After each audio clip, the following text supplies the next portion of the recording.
And hello everybody.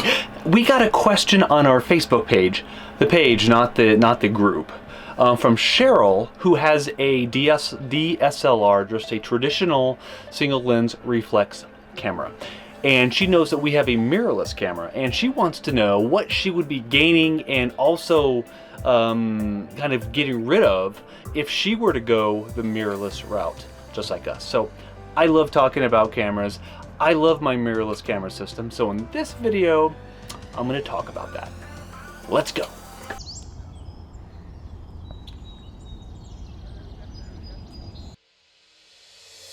So as most of you know, we have a mirrorless digital camera system. It's the Sony Alpha digital camera system, and it's mirrorless. It's completely mirrorless, which means there is not a mirror inside the camera that flips up whenever you take the shot to expose the film, or in this case, the digital sensor. This is a Sony a6000. This is the camera that we used to use. I'm filming this on an a6300, which is the follow-on to this guy. As you can see, the battery door no longer closes, and the 6300 was just better for video, so that's why I upgraded. But as you can see, one of the major benefits of going mirrorless is this is super small and it's light. As you know, I like using this little holster on my belt, especially when we're hiking or just walking around for the day, so the camera just rests right there, because I hate stuff hanging from around my neck. So I came from a, well, first of all, I'm getting ahead of myself. I could certainly use a traditional DSLR with this holster. But the lighter it is, I mean, the easier it's going to be, as sometimes I hardly feel it on my hip. So this works really well, and it's one of the many reasons why I went mirrorless. Now, I came from Nikon. I had a Nikon D7000 and an 80-200 lens, a 105 micro, and a mid-range zoom. Honestly, I don't even remember what that was. I loved Nikon, so making the switch was huge. I really didn't want to do it, but I also did, because I wanted to take advantage of a much lighter camera system, much lighter camera system, much smaller camera system for when we're traveling and walking around. And that's really the main benefit that you're going to get by switching to a mirrorless camera system. It's smaller, it's lightweight, it's easier to handle. There's no real difference in price for the most part. There's more electronics in mirrorless cameras, so if you like that, great. If not, that might be a detriment to some degree.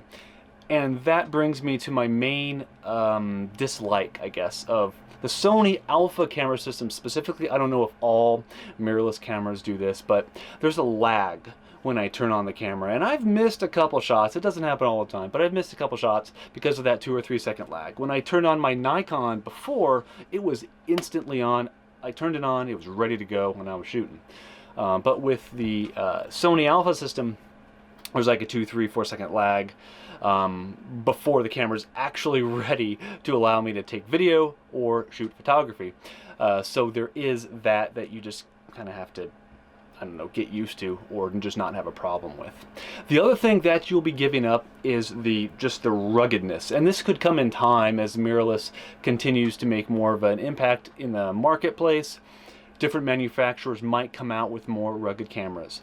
But if you're a photojournalist, or if you want to be able to throw your camera around, literally throw your camera around in water, in mud, run over by a truck, whatever, like the Nikon D5, D4s, the Canon EOS 1N, those really rugged, huge, heavy, professional digital cameras, those are going to be what you're going to have to use. There really isn't, to my knowledge, a mirrorless camera that can withstand that same ruggedness. But again, that can change as the mirrorless cameras continue to infiltrate the market and become more popular. Everything about a mirrorless camera is the same as a traditional camera, except for the absence of a mirror. So it's really that simple. Less moving parts, You don't get that shake sometimes when you hit the shutter button as the mirror flips up. That could cause really subtle vibrations, and with longer exposures, you might actually see that in your shot. So there is that too that you won't have to contend with if you take longer exposure photography with a mirrorless camera system. But everything else, ISO works the same way, aperture, shutter speed, everything's the same. These come in crop sensors. This is a crop sensor camera, as is my A6300. It's like a 1.5 crop sensor. Mirrorless also comes in full frame, just like regular, traditional digital cameras do. So it's really, it all comes down, unless you're a photojournalist, it all comes down to your weight preference, the lens availability. There won't be as many lenses, although that is improving. There won't be as many lenses typically for a mirrorless system as there would for Canon or Nikon or Minolta or whatever. And I won't lie, Sony lenses are kind of expensive. You don't have to buy Sony lenses, but if you do, they are a little bit more expensive. So the availability isn't really there yet. So if you're looking for something very specific where you have to have a certain lens that you can't put on a mirrorless system, which you can, you could do a lot with adapters, but that's a discussion for another day probably.